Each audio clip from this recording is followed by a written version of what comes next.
Salutations, everyone, and thank you for watching episode 26 of DiabeticRadio.com. I hope everyone had a wonderful Thanksgiving.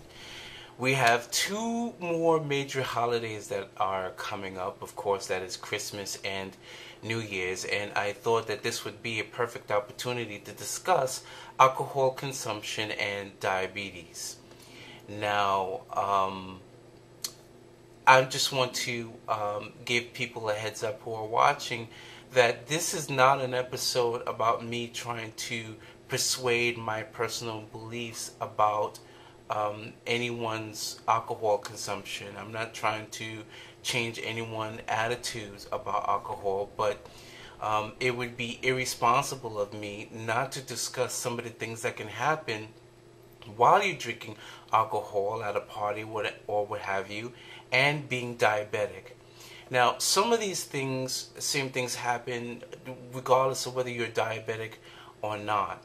And you need to know the impact that alcohol has in your body concerning glucose. Now, when the liver is one of the important major organs that we have in our body, and one of the most important thing that it does for us is produce glucose. The glucose that is food to our cells. It helps us to build our immune system. It helps us with brain function, etc., etc.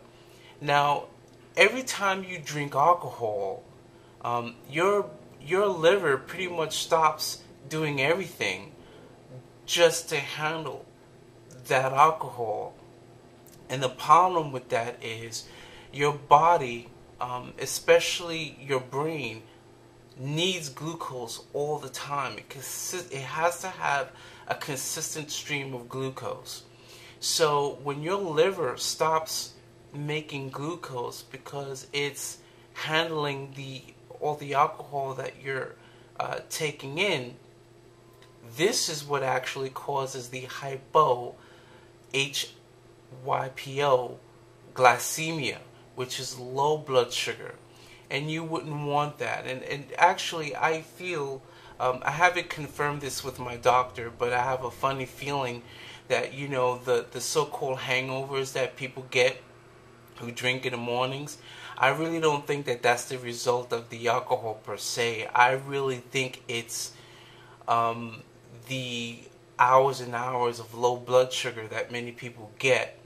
Because you know, you throughout the night you're drinking, you're not eating anything, and then you know most people, they go straight to bed after drinking all night. So that's an additional 5, 6, 7, 8 hours that your brain is still not getting any glucose to function.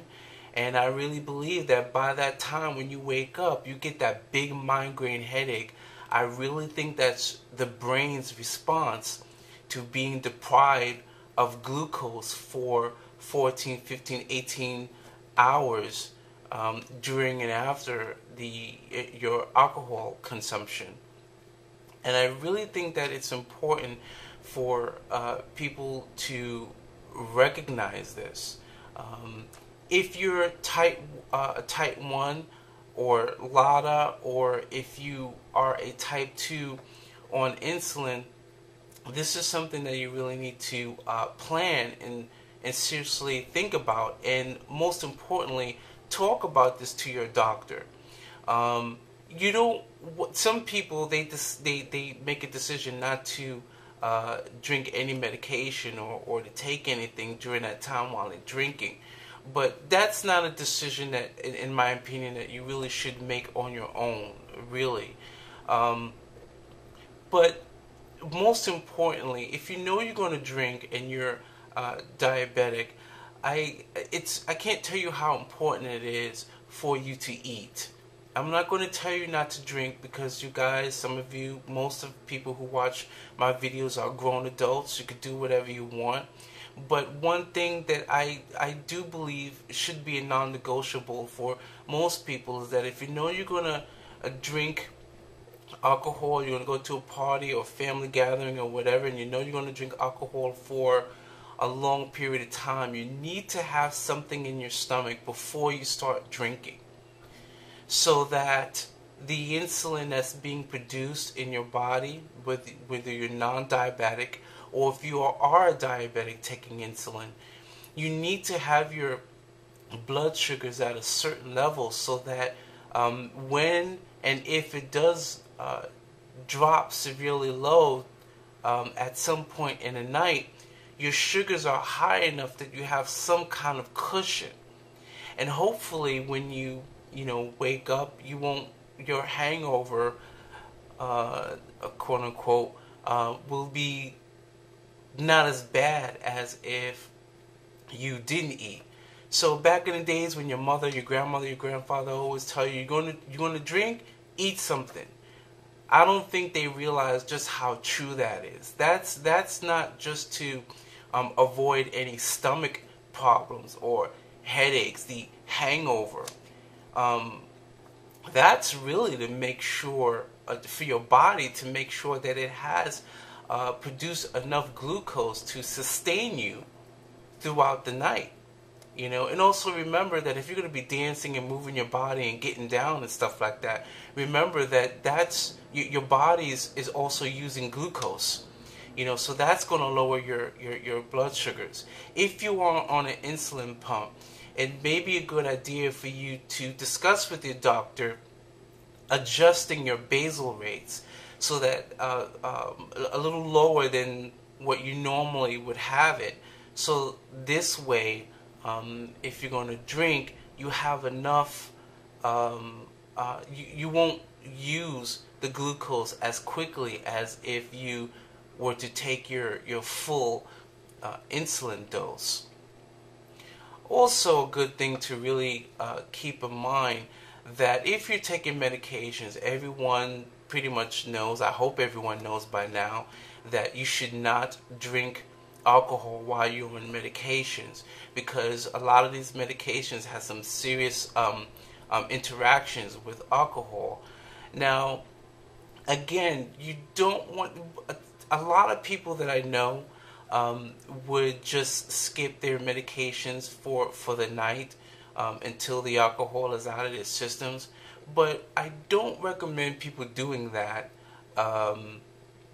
without discussing it with your doctor. Because if you're on a really important medication that is detrimental to your life, you don't want to make that kind of decision. I know I talk about my woes with doctors, earlier in my life, but the bottom line is you can't live without a doctor, because they most likely would possess the knowledge that the average layman out in the street wouldn't have.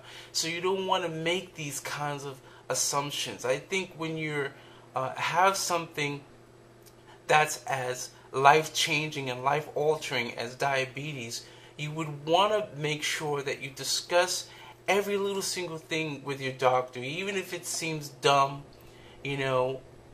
Ask your doctor, and even go beyond that.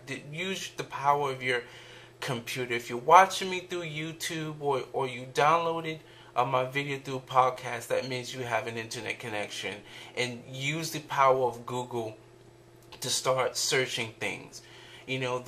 Google has some information out there that is priceless, that people would pay thousands and thousands of dollars for, and you can simply research and find these answers right from your own computer.